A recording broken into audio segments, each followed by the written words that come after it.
어서오세요. 괴담 들려주는 낚시꾼 괴담로 괴담집사입니다. 탐패님들, 아무도 없는 공간에서 그게 어디가 됐든 분명 혼자 있는데 그때 누군가가 자신을 두르고 만지고 뭐 이러면 어떨 것 같으세요? 아주 극도로 힘들고 외로운 상황이라면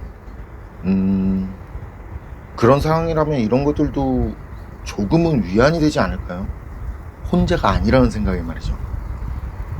이번 이야기는 시골 살아요님께서 보내주신 사연입니다. 시골 살아요님 사연 제보 감사합니다. 그럼 자리하세요. 시골 살아요님의 기묘한 이야기 지금 시작하겠습니다.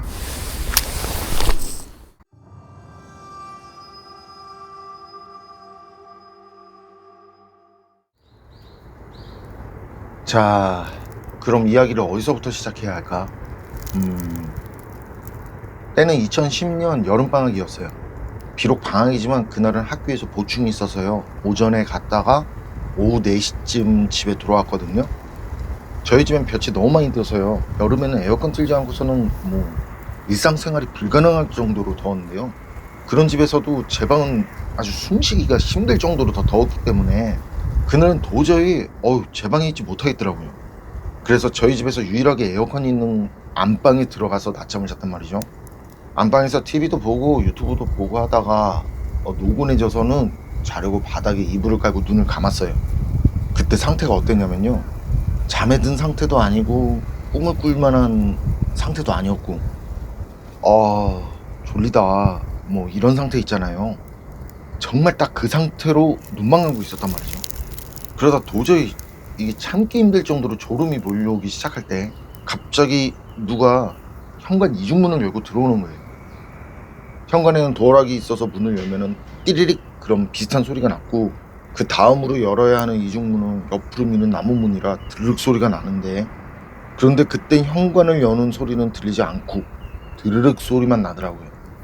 그리고 누군가 제 쪽으로 걸어오듯이 터벅터벅 바닥 울리는 소리가 들리고, 전 그때 가족 이런 누군가가 들어온 건데 현관문 소리는 안 들렸구나 이렇게 대수롭지 않게 생각하고 계속 눈을 감고 있었어요.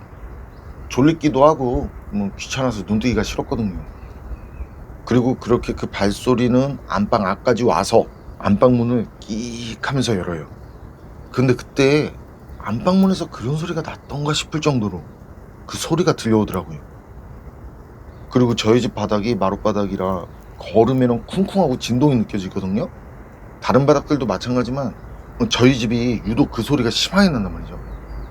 상황이 그래도 그때까지도 일어나지 않고 눈을 감은 채로 바닥에 누워 있었고, 그러면서 제가 누워있는 주변으로 걸어다니는 그 진동이 분명히 느껴졌어요. 그리고 그 발자국 소리는 제 주변을 계속 돌아다니더라고요. 그리고 잠시 뒤에 엄마 목소리로 왜 여기서 자고 있냐고 말하면서 누워있는 제 옆으로 와서 머리를 쓸어주더라고요. 쓸어주는 느낌도 분명히 났고, 제가 베개를 안 베고 자고 있었는데 제 머리를 들어서 밑에 무언가를 넣어주는 감각도 확실히 느껴졌더랬죠.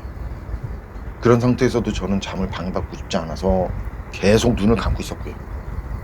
근데 그 순간 드는 생각이, 엄마는 그날 거의 새벽쯤에 고속도로를 타고 할머니 댁으로 출발하셨다는 거예요. 엄마가 그 시간에 집에 있을 리가 없다는 생각이 뇌리에 강하게 꽂혔고, 그런 생각에 저는 눈을 번쩍 뜨고 일어났어요. 근데 당연히라고 말하기엔 그게 더 이상한 경험과 상황, 안방에도 그리고 집안 어디에도 아무도 없더라는 거죠. 그 일은 제가 눈을 감았던 시간에 대략 10분도 지나지 않은 시간이었고요. 제가 눈을 떴던 그 당시의 분위기가 정말 오싹했는데, 노을이 완연하게 비쳐서 주황색으로 물든 집이 정말 정확하게 느껴지더라고요. 분명히 방금까지 인기척이 있었는데, 엄마 목소리를 낸 그게 저에게 해코지를 한 것은 아니라서 그다지 무섭다고 느끼진 않았지만 그냥 매우 오싹하다는 기분이 들더라고요. 어쨌든 전 그대로 다시 안방으로 들어와서 바로 텔레비전을 틀고 엄마에게 전화를 하면서 시간을 보냈던 기억이 나는데요. 이게 정말 선명한 꿈을 꾼 거라고 하실 수 있지만 정말로 꿈은 아니었어요. 잠이 들지도 않았는데 어떻게 꿈과 현실을 혼동하겠어요. 그럼에도 거짓말이라고 생각되신다면 어쩔 수 없겠죠.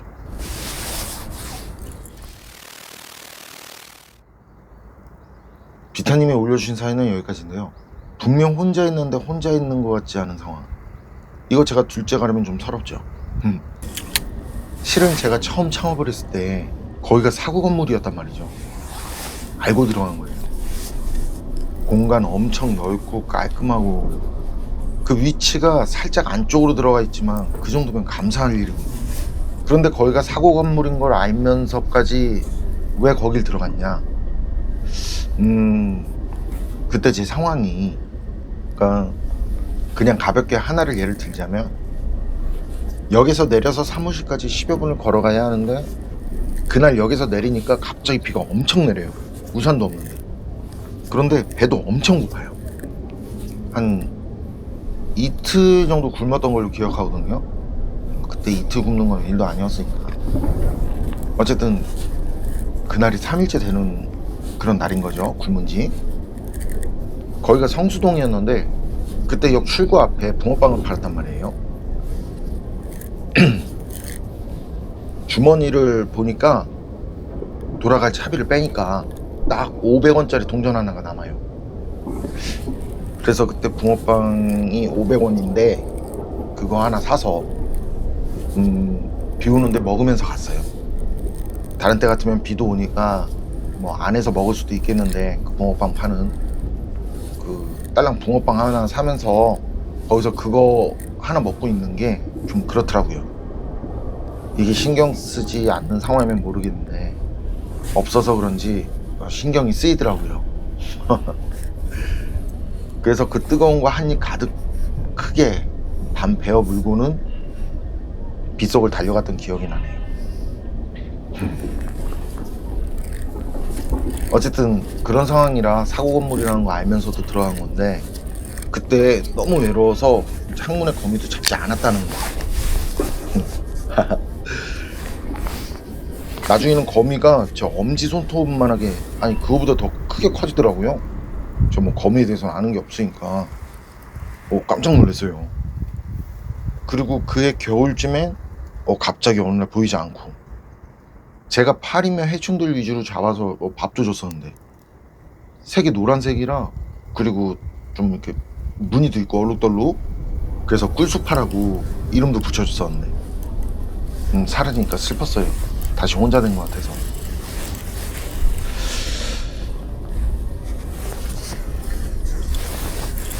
얘기하다 보면 이렇게 옆으로 빠진단 말이죠.